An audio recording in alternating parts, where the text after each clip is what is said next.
During the midst of uncertainty for the entire planet, we had video games to fall back on. From the giant AAA titles, to the small indie releases, there was fun to be had. Well, for the most part.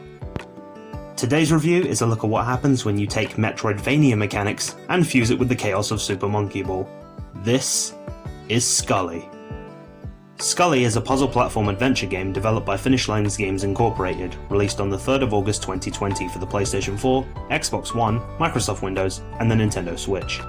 It's surprising sometimes that an indie game would get a cross-platform release due to the reception for this game being relatively small in comparison to other games of its genre. Now, the story for this game, to summarise, would be God of War meets Jerry Springer. Allow me to explain.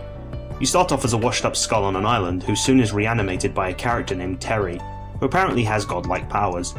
By bringing you to life, Terry wishes you to solve puzzle platforming levels to reach his siblings, who appear to be waging war across the island. What the logic of reanimating a skull to stop gods is, I'm not quite sure.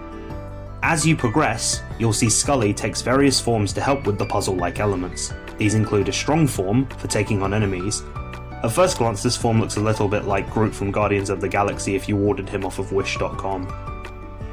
He also has a swift form, which is useful for clearing over large terrain, as well as moving certain objects, which is useful early on. And Vault form, which gives you the ability to double jump, as well as lift large blocks into the air.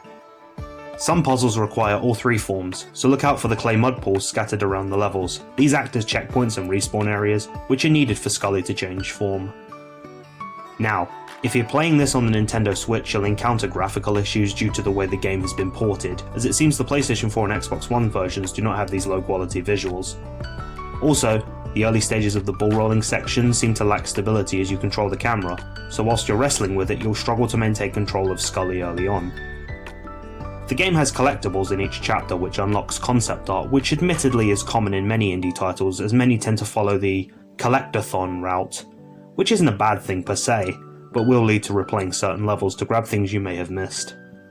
Originality, to me at least, was a key reason I picked this game up on both the PlayStation 4 and the Nintendo Switch, as the selling point of rolling around and bounding about as a skull with clay-like incarnations does sound appealing. However, as previously mentioned, glaring camera issues as well as performance problems, on the Switch especially, might leave a sour taste. Overall, I enjoyed Skully on the merits that were available, and as a mid-tier and fairly budgeted indie title, I think it has certain interesting charms about it. I wouldn't exactly put it on the list of greatest indie titles of all time, but as a casual title to roll around and have fun with, you could do a lot worse. My final grade for Skully is a firm but fair 6 out of 10. A solid to good attempt at a puzzle platformer, but as the old saying goes, you can't reinvent the wheel.